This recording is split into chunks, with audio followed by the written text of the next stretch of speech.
जय माँ त्रिपुर सुंदरी। जय माँ त्रिपुर सुंदरी। आज हम एक ऐसी यात्रा पर निकल रहे हैं जो जो दिल के बहुत करीब है। एक भक्त के गहरे आध्यात्मिक अनुभव की यात्रा, देवी माँ के प्रति अटूट समर्पण और साधना के उस मर्म को समझने की कोशिश। हाँ, जहाँ दिव्यता का स्पर्श महसूस होता है, वो अनुभव। बिल्कुल।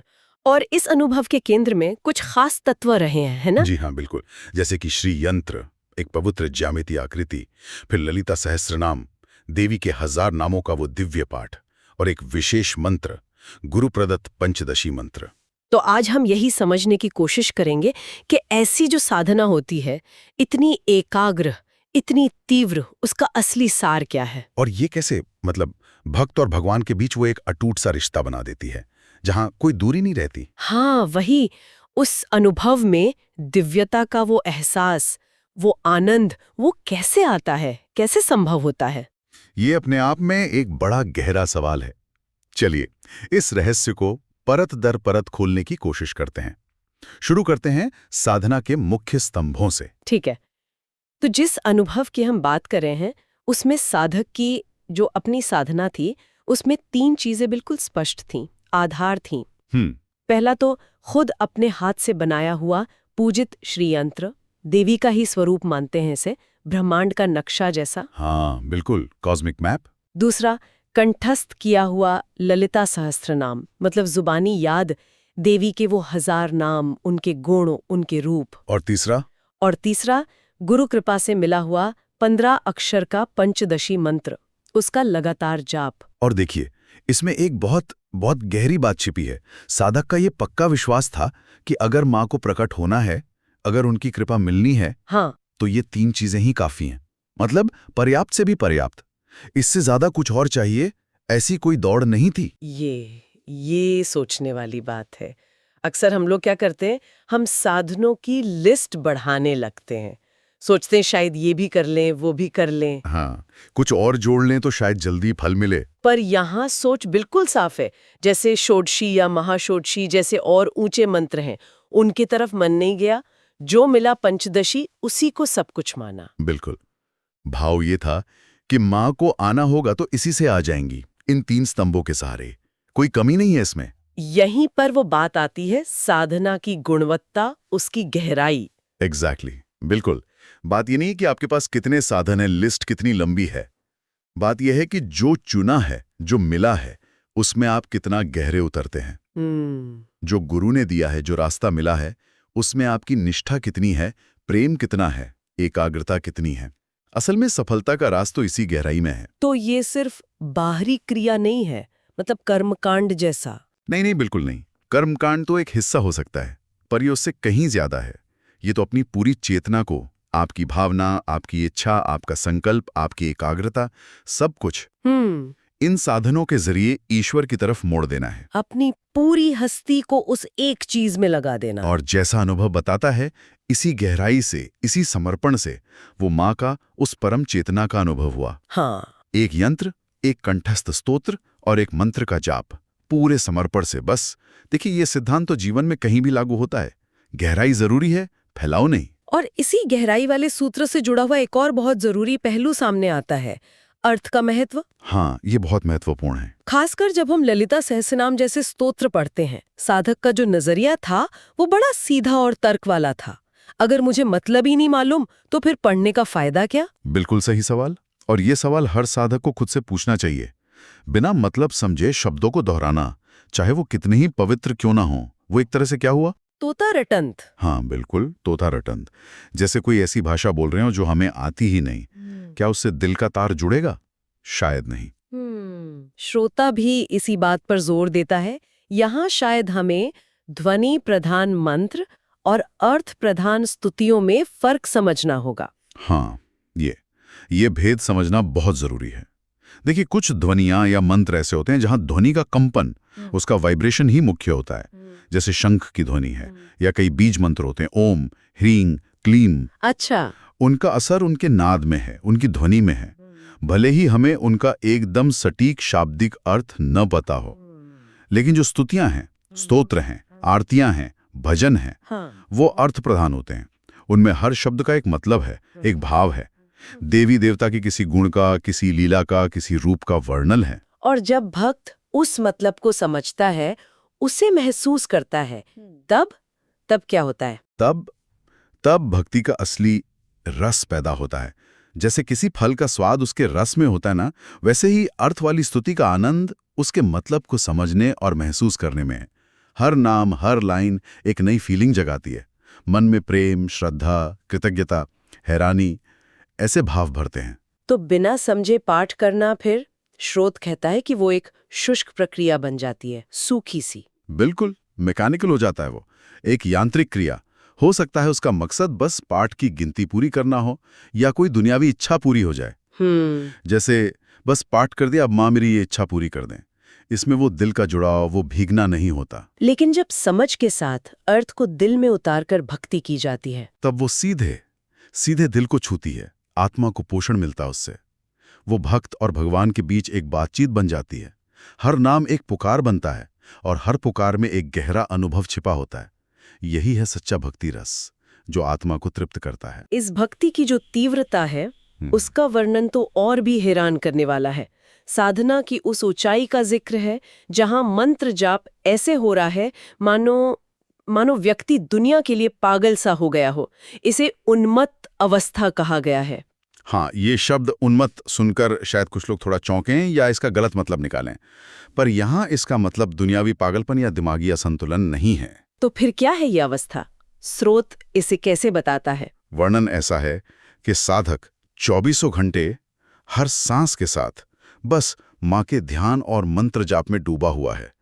आंखें खुली हैं या बंद, खाना खा रहा है, नहा रहा है, चल फिर रहा है, हर काम में, हर पल बस वही एक धुन, वही एक लगन, ऐसी तल्लीनता मानो कि कल का सवेरा होगा ही नहीं। सोचिए, जैसे कोई किसी बहुत दुर्लभ रस को पी रहा हो और उसे पता हो कि ये आखिरी मौका है, तो वो कैसे पूरी तरह डूबकर उसे पिएगा? यस, ये तो कल्पना से भी परे की एकाग्रता है, पूरा समर्पण।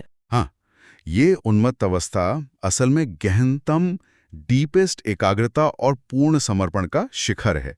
जब मन बाहरी दुनिया की चीजों से, उनके आकर्षण से, उनके भटकावों से पूरी तरह हटकर अपने इष्ट के प्रेम और उनके स्वरूप में ही रम जाता है, तब ये अवस्था आती है। ये सिर्फ अनुशासन की बात नहीं है फिर? नहीं, ये सिर्फ डिसिप्लिन नहीं है, ये एक तीव्र प्रेम की आग है।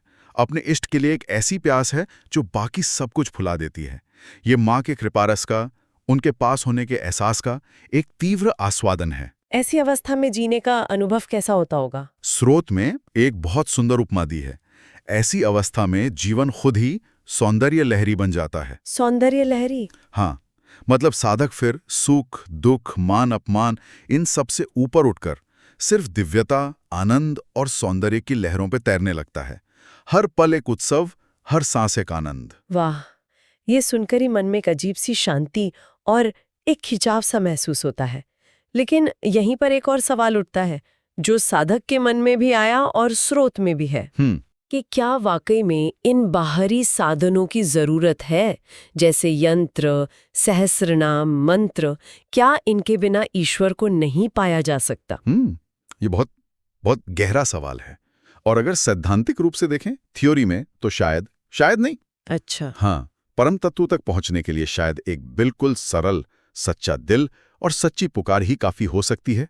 इतिहास में ऐसे संत हुए हैं जिन्होंने कोई जटिल कर्मकांड नहीं किया, बस नाम स्मरण से या सहज प्रेम से ही परमात्मा को पा लिया। तो फिर सवाल वही कि साधक ने खुद ये साधन क्यों अपनाए? श्री यंत्र, ललिता सहस्रनाम, पंचदशी, क्यों? स्रोत में इसके 2 कारण दिए हैं। हाँ। पहला कारण तो बहुत स्वाभाविक है, बहुत मानवीय है। अपनी भावना को, अपने प्रेम को, अपने समर्पण को एक रूप देने के लिए, एक दिशा देने के लिए। मतलब एक एक्सप्रेशन के तौर पर? बिल्कुल। ये साधन उस अंदर के भाव को प्रकट करने का एक जरिया बने।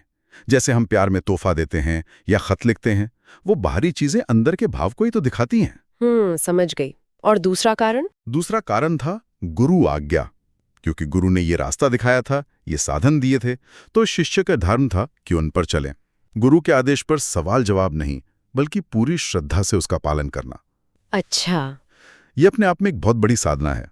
ये हमारे मैं को, हमारे अहंकार को मिटाने का एक अचूक तरीका है। ये नजरिया बहुत संतुलित लगता है। मतलब हाँ, परम सरलता मुमकिन है, पर हम जैसे आम साधकों के लिए, जिनका मन आसानी से भटकता है, उनके लिए तयशुदा साधन, ये तरीके एक सहारे का काम करते हैं। बिल्कुल। ये हमारी बिखरी हुई एनर्जी को फोकस करने में मदद करते हैं, भक्ति को एक ढांचा, एक दिशा देते हैं। जैसे बच्चे को अक्षर सीखने के लिए स्लेट पेंसिल चाहिए होती है। हाँ, बिल्कुल वैसा ही। एक बार ज्ञान हो जाए तो शायद स्लेट पेंसिल छूट जाए, पर शुरू में जरूरत पड़ती है। और गुरु की आज्ञा का पालन, वो तो श्रद्धा और समर्पण की निशानी है। तो इस रास्ते पर कामयाबी से चलने के लिए, चाहे वो सरल रास्ता हो या साधनों वाला, कौन से अंदरूनी गुण सबसे ज्यादा जरूरी हैं? स्रोत इस बाणे में बिल्कुल साफ है। 3 गुण सबसे जरूरी बताए गए हैं। पहला, धैर्य, पेशेंस, क्योंकि साधना में फल तुरंत नहीं मिलते, इंतजार करना पड़ता। दूसरा, आत्मानुशासन, सेल्फ डिसिप्लिन, क्योंकि मन को रोज साधना में लगाना, इसके लिए इच्छा शक्ति चाहिए। और तीसरा, और सबसे जरूरी, ईश्वर में, अपने इष्ट देवता में, अपने गुरु में अटूट श्रद्धा और निष्ठा। जिसके प्रति आप समर्पित हैं, उसमें जरा सा भी शक ना हो, पूरा विश्वास। और जब ये गुण साधक में आते हैं, जब समर्पण गहरा होता है, तब दैवीय कृपा उतरती है, कृपा बरसती है। और स्रोत में एक बहुत ही अद्भुत, बहुत ही हिम्मत देने वाली बात कही गई है। क्या? कि जब ईश्वर की कृपा होती है, जब वो किसी को चुन लेते हैं, तो उनके देने में कोई कमी नहीं होती। उनके खजाने भरे पड़े, अथाह हैं। भक्त लेते लेते, बटोरते बटोरते शायद थक जाएं, पर देने वाले के हाथ कभी नहीं रुकते। ये कृपा किस रूप में आती है? क्या सिर्फ अंदरूनी शांति या आनंद, या ये किसी भी रूप में आ सकती है।